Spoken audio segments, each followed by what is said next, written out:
1 billion of us own a smartphone, and we know how addicting it can be.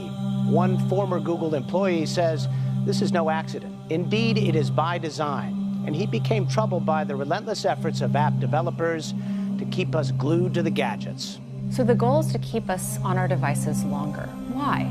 For any company whose business model is advertising or engagement-based advertising, meaning they care about the amount of time someone spends on the product, they make more money the more time people spend. So the game becomes, how can I throw different persuasive techniques to get people to stay, to spend as long as possible, and to come back tomorrow? If the thought process that went into building these applications, Facebook being the first of them to really understand it, that thought process was all about how do we consume as much of your time and conscious attention as possible. And that means that we need to sort of give you a little dopamine hit every once in a while because someone liked or commented on a photo or a post or whatever.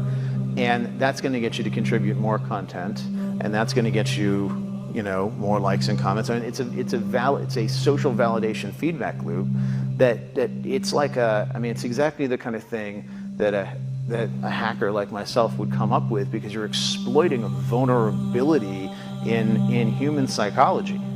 And I think that the inventors, creators, and it's me, it's Mark, it's the Kevin Systerman, Instagram, it's all of these people, understood this consciously, and we did it anyway. I think in the back, deep recesses of our minds, we kind of knew something bad could happen. But I think the way we defined it was not like this. It literally is a point now where I think we have created tools that are ripping apart the social fabric of how society works. That is truly where we are. And I would encourage all of you, as the future leaders of the world, to really internalize how important this is. If you feed the beast, that beast will destroy you. If you push back on it, we have a chance to control it and rein it in. And it is a point in time where people need to hard break from some of these tools and the things that you rely on. The short-term dopamine-driven feedback loops that we have created are destroying how society works. No civil discourse, no cooperation, misinformation, mistruth. And it's not an American problem. This is not about Russian ads. This is a global problem. So we are in a really bad state of affairs right now, in my opinion. It is eroding the core foundations of how people behave by and between each other. And I don't have a good solution. My solution is I just don't use these tools anymore. Bad actors can now manipulate large swaths of people to do anything you want. It's a really, really bad state of affairs. And we compound the problem, right? We curate our lives around this perceived sense of perfection because we get rewarded in these short-term signals, hearts, likes, thumbs up, and we conflate that with value and we conflate it with truth. And instead what it really is fake brittle popularity. That's short-term and that leaves you even more, and admit it, vacant and empty before you did it.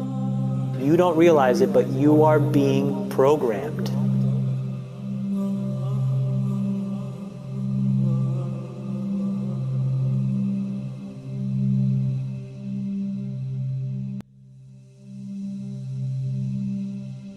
To control someone through social networks doesn't necessarily mean that you have his videos or pictures.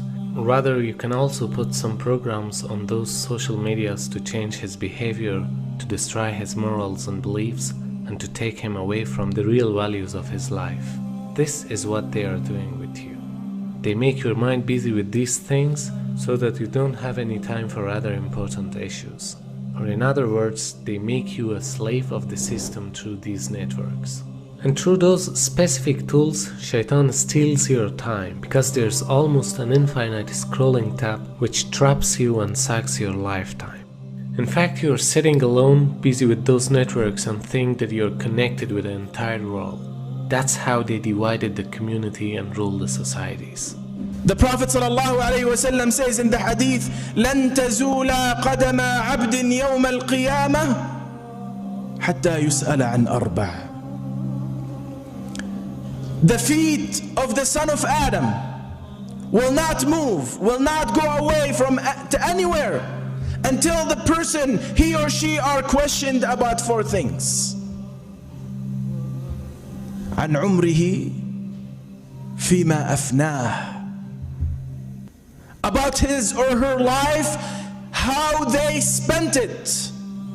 As many of these people who become so addicted to social media and become like, oh, I have 5,000 followers.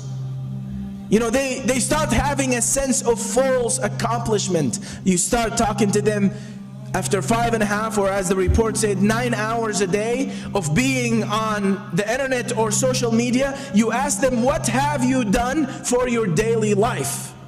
What positive thing did you do for your family, for your children, for your parents, for your neighbor, for the ummah in general? And they have a sense of, you know, I posted something on Facebook and I got 200 likes, and they walk around like they have done